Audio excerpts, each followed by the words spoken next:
तो आज का टॉपिक है ऑक्सीजन एनालाइज़र। ऑक्सीजन एनालाइज़र होता क्या है? ऑक्सीजन एनालाइज़र स्पेशली टैंकर्स में यूज़ किया जाता है। टैंकर्स वो वेसल होते हैं जिनमें हम फ्यूल कैरी करते हैं। क्रूड ऑयल कैरी करते हैं। तो उसमें टैंकर्स में एक इनर्ट गैस सिस्टम होता है। उस इनर्ट गैस सिस्टम में एक ऑक्सीजन एनालाइज़र होता है, जो कि क्या करता है कि लगातार ऑक्सीजन कंटेंट को टैंक में, यानी कि जिस एरिया में हम फ्यूल कैरी करते हैं या क्रूड ऑयल कैरी करते हैं, उस टैंक में लगातार ऑक्सीजन कंटेंट मेजर करता है inert gas system. Inert gas system में ऑक्सीजन एनालाइजर लगातार ऑक्सीजन कंटेंट को मेजर करता है। और इसमें भी एक फैक्टर है कि अगर ऑक्सीजन कंटेंट हमारा 5% है, यानी कि 5% है, तो ठीक है। ऑक्सीजन कंसंट्रेशन अगर 5% से ऊपर जाने लगा तो वो अलार्म जनरेट करेगा, यानी कि वो सबको मतलब कि एक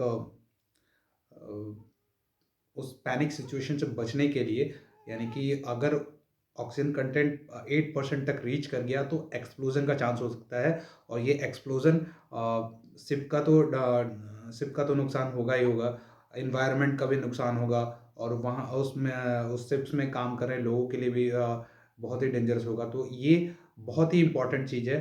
तो ऑक्सीजन कंटेंट 5% से नीचे बनाए रखना एक बहुत बड़ी चुनौती है, और इसी को मेज़र करता है ऑक्सीजन एनालाइज़र। और वो ध्यान रखता है कि 5% से 5% से ऊपर ना जाए। 5% से अगर ऊपर जाता है तो वो अलार्म जनरेट करता है, यानी कि 3% का हमारे पास चांस है। और 3% से बचने के लिए हम जो भी कर सकते हैं उस पे उस अलार्म पे एक्टिव हो जाते हैं, और हम ऑक्सीजन कंटेंट को कम करने की कोशिश करते हैं।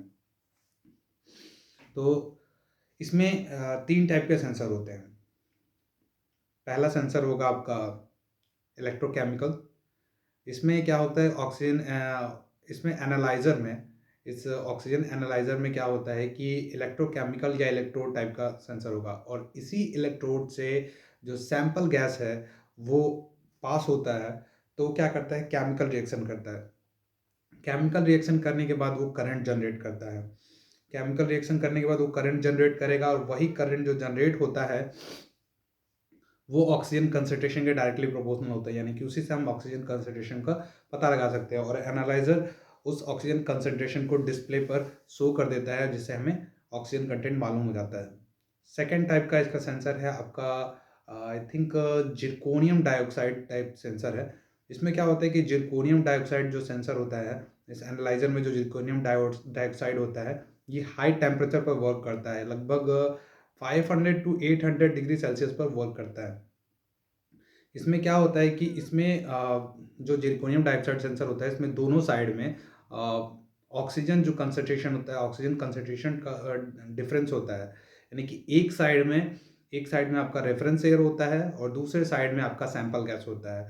तो दोनों साइड में ऑक्सीजन कंसंट्रेशन डिफरेंस होने के कारण ये वोल्टेज जनरेट करेगा, और ये वोल्टेज जो होगा वो डायरेक्टली प्रोपोर्शनल होगा ऑक्सीजन कंसंट्रेशन के।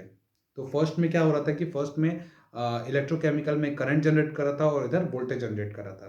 तो ये दोनों में डिफरेंट है। एक तीसरा है आपका पैरामैग्नेटिक टाइप। तो पैरामैग्नेटिक में क्या है कि ऑक्सीजन गैस जो होती है ना, वो ध्यान रखने वाली बात है कि पैरामैग्नेटिक गैस होती है। ठीक है। तो ये क्या होता है कि मैग्नेटिक फील्ड में मूव करती रहती है, मैग्नेटिक फील्ड में मूव करती रहती है। तो मैग्नेटिक फील्ड में जो उसका मूवमेंट होता है, उस मूवमेंट के अकॉर्डिंग ही कंसंट्रेशन डिसाइड हो जाता है, और ये डिस्प्ले पर शो कर देता है।